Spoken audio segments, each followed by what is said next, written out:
and welcome back to my channel, where I'm going to cover the monk's Way of the Drunken Master class specialization from Xanathar's Guide to Everything, providing a brief description of the subclass, as well as explain and set up the various features gained. If you have ever had to deal with someone who is drunk, you will find them the most maddening of people to try to interact with. Now take that image and apply that to what a drunken master might present themselves to an opponent. And you will quickly find the monk who chooses this class specialization is a very maddening opponent to go up against. A drunken master will usually present themselves as a drunk, an inept fighter, but that's nothing more than a performance to draw the opponent into a fight that will be full of many, many surprises. Now, having said that, the monk is not actually drunk necessarily.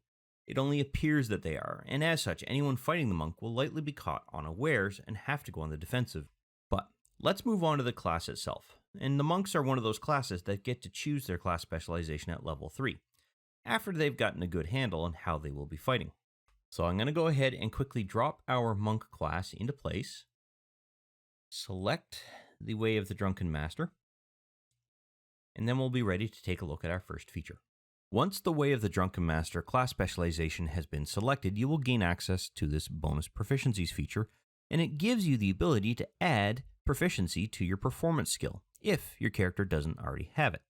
And you will also gain proficiency with the Brewer's Supplies toolkit if you don't already have it. Now let's go ahead and take a look at setting this up. The first thing I'm going to look for is my performance skill and see if I'm proficient in it, which I am. So I cannot add an additional proficiency to it. Next, I want to see whether I am proficient with the Brewer's Supplies toolkit, which I am not, so I will add that now.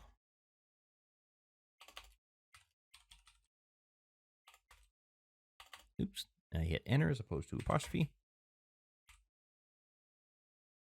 If you happen to do that and you end up with an extra line, all you have to do is hit this edit list button and then just delete the extra line. That way it's nice and clean. Also at level 3, your character will learn the Drunken Technique feature. And what it does is it enhances one of your key feature options called Flurry of Blows. And that isn't key as in K-E-Y, that is key as in K-I, or chi as some people like to pronounce it. When your character chooses to make use of the Flurry of Blows chi attack and take 2 unarmed strikes against an opponent, your character is also going to now gain the benefit of the disengage action, which allows you to move away from your opponent or other enemies in the immediate area without provoking an attack of opportunity. Additionally, you will also be able to move an additional 10 feet of movement until the end of your current turn. So if your standard movement rate is, say, 35 feet, you will gain a total movement rate of 45 feet until the end of this particular turn due to this feature. Now, that does mean total movement. So if you've already used 20 feet of your 35 feet of normal distance, you would have an additional 10 feet on top of that, giving you a total of 25 feet of movement that you could go as the remaining movement for that turn. But this really isn't a feature that you have to go through and set up. There is technically a disengage action that you could create here. And in some cases, it might be useful to do that. It's not a requirement though. However, if the DM prefers to have a audit trail, if you will, when it comes to their chat log, then what I would recommend is you drop it into your actions tab here and just type in a new power group called Way of the Drunken Master. Like that, and that way you can just simply click this and state that you're using it. The other change is that with the rate of movement that your character has, this isn't a permanent increase, so there's no need to adjust the movement in order to be able to take into account the extra 10 feet. You're just going to have to do that in the turn that you've taken that movement. Now, at level 6, your character is going to gain access to the Tipsy Sway feature, and it gives you a few interesting options. The first option, called Leap to Your Feet, allows you to only use 5 feet of movement instead of your usual 50% of movement when standing up from a prone position, thus preserving more of your movement for the remaining duration of your turn. The second option, called a Redirect Attack, gives you the means to make a creature who has missed you hit another target of your choice instead. The target, though, has to be within 5 feet of your own character and cannot be the original attacker. This will cost you a key point, but it allows you to take advantage of that miss and potentially turn it into damage you and your allies can make use of. When the attack itself is redirected, there is no roll that is made to determine if the attack hit or not, as your key point expenditure is compensating for what would be classified as a direct hit. And this is because you're essentially using your own energy to guide the missed attack so that it simply misses you and hits a target you have selected. Now, once again, this isn't a feature that you necessarily need to add to your Actions tab. However, you do need to ensure that the number of key points that you actually have match what should be there. So, if you had watched the first monk video where I went through and set up this base character, you will understand what this particular feature here is, specifically the one called key. And that is to match the number of key points that your character is going to have and allow you to track how many you have available. Now, in this particular case, at level 6, I should have 6 key points. I'm going to go ahead and quickly add and change this to a 6. Now we can see that we have 6 key points. And you're going to have to do this at every level, because if you see here, it increases each and every level. Now, the leap to your feet action isn't going to cost you any key points, so there's no need to actually go through and create a reference for that. But once again, if the Dungeon Master prefers that you have the ability to track the number of things that you're using within the chat log here, you're going to want to drag and drop it into place and copy it, set up the group, I should say, so that it matches the same.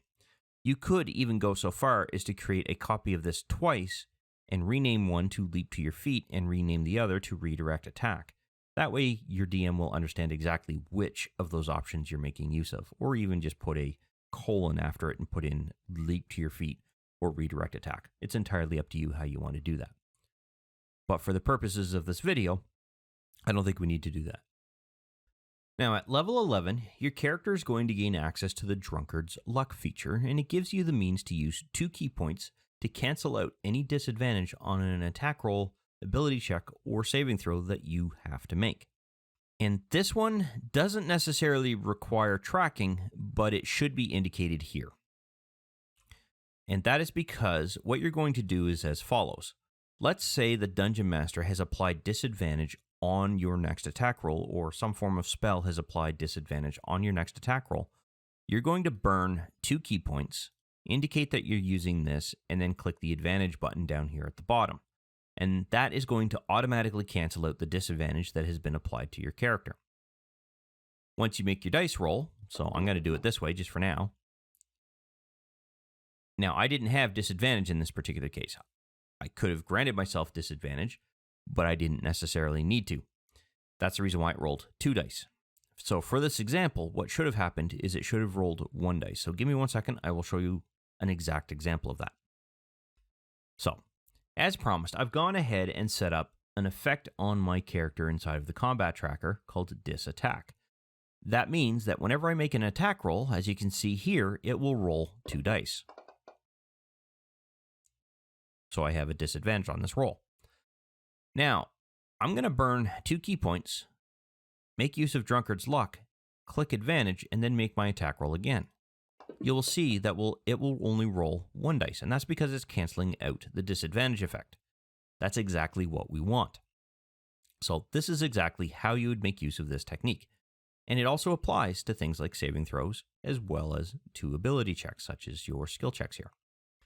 And finally, at level 17, your character will gain access to the Intoxicated Frenzy feature that further enhances your Flurry of Blows feature. And what this does is that when you choose to use your Flurry of Blows as a bonus action, instead of using the typical 2 unarmed attacks, you can choose to take up to 5 unarmed attacks. And because this is being used as a bonus action, your character can move around the battlefield to ensure that they are able to hit the number of targets required. And you might be going, wait, what? Targets required? Yes, this is because the unarmed attack, when you take the 5 unarmed attacks, have to be done or executed against 5 different targets. It cannot be the same target. And you cannot go and hit target 1, then hit target 2, then hit target 1 again. It has to be target 1 to 2 to 3 to 4 to 5. So to demonstrate this, I've gone ahead and set up a combat entry here where I have 5 apes.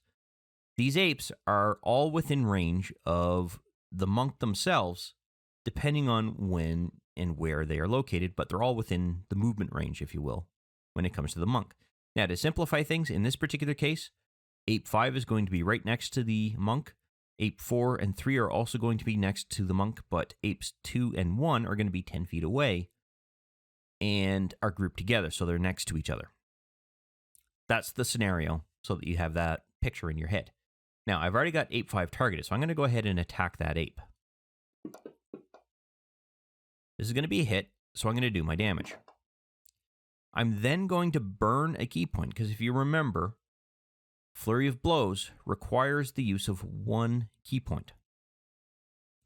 And now I'm going to attack ape 5 again, because I'm now burning through my Flurry of Blows. That's going to be a hit, so I do a little bit more damage. I'm then going to on-target 5, target 4, make my attack roll. That's going to be a hit. I'm going to do my damage. I'm then going to move on to ape 3, do the same thing.